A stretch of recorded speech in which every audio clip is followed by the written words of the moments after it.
Well, the international community is closely watching the situation between India and Pakistan after Operation Sindhu. US President Donald Trump has expressed hope that clashes would end very quickly. No, it's a shame. We just heard about it just as we were walking in the doors of the Oval. Just heard about it. I guess people knew something was going to happen based on a little bit of the past. They've been fighting for a long time. You know, they've been fighting for many, many decades and centuries, actually, if you really think about it. No, I just hope it ends very quickly. U.S. Secretary of State Marco Rubio said he is monitoring the situation and that Washington would continue to engage the nuclear-armed Asian neighbors towards a peaceful resolution. Rubio has also been briefed by India's National Security Advisor Ajit Doval following the targeted strikes in Pakistan and Pakistan-occupied Kashmir. China expressed its regret over India's military action and urged New Delhi and Islamabad to show restraint.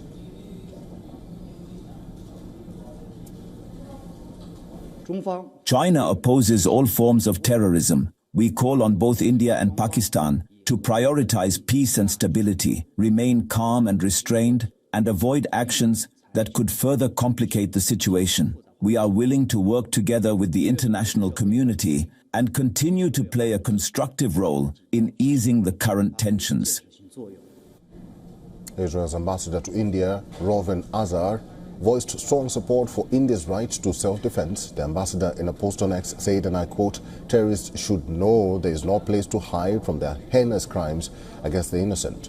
French Foreign Minister Jean-Noël Barrot, in an interview to TF1 television, said, and I quote, "We understand India's desire to protect itself against the scourge of terrorism, but we obviously call on both India and Pakistan to exercise restraint, to avoid escalation, and of course, to protect civilians."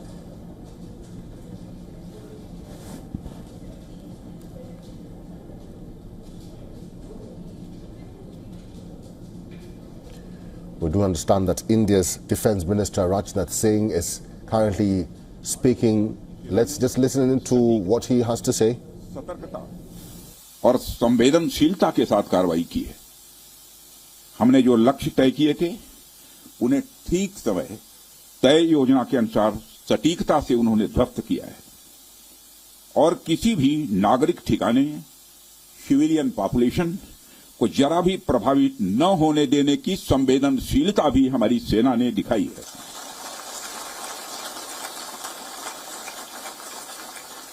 यानी एक तरीके से देखा जाए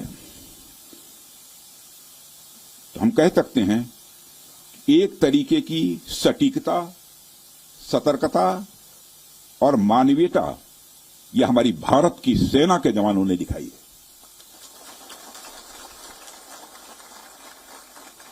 जिसके लिए मैं हमारे सेना के जवानों और अधिकारियों को पूरे देश की ओर से मैं साधुवाद देता हूं और सेना को संपूर्ण संबल प्रदान करने के लिए अपने प्रधानमंत्री माननीय नरेंद्र मोदी जी को भी मैं साधुवाद देता हूं।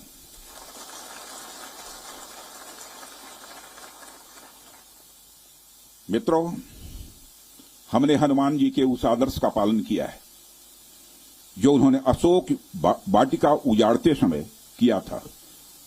जिन मोहि मारा तिन मोहि मारे। हमने केवल उन्हीं को मारा जिन्होंने हमारे मासूमों को मारा।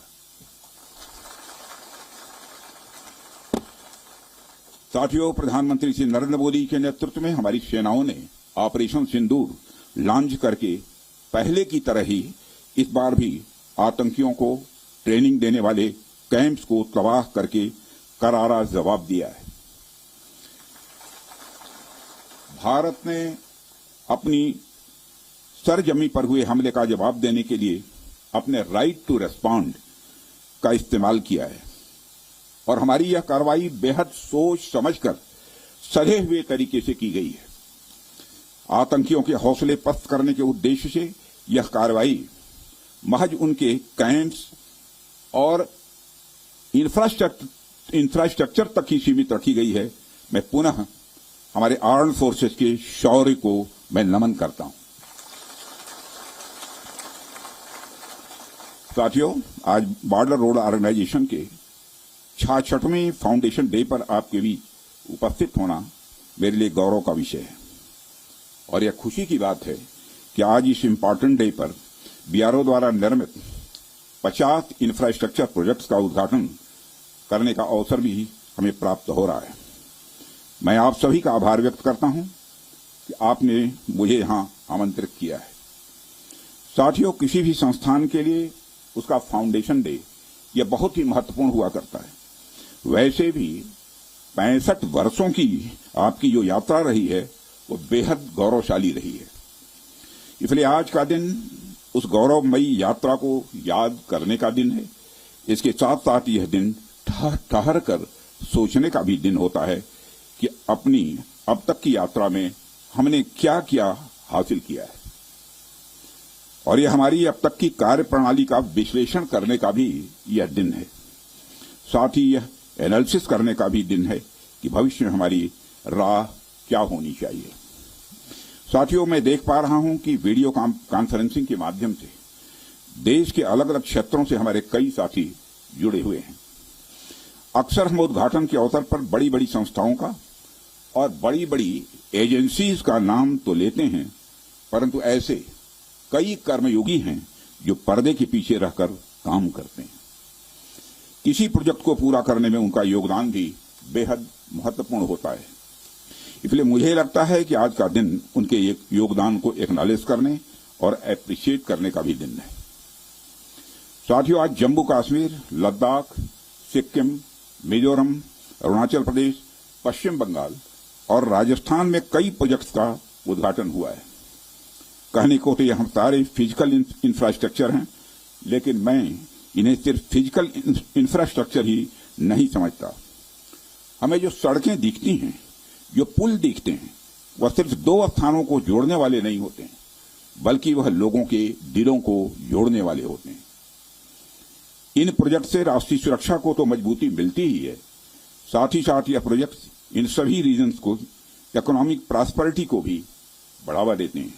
यह तमाम प्रोजेक्ट इन क्षेत्रों में ट्रांसपोर्टेशन, टूरिज्म और इकोनॉमिक एक्टिविटी को बढ़ावा देंगे, जिससे निश्चित रूप से यहाँ के निवासियों की आय में वृद्धि होगी, उनकी क्वालिटी ऑफ लाइफ में भी इम्प्रूवमेंट होगा और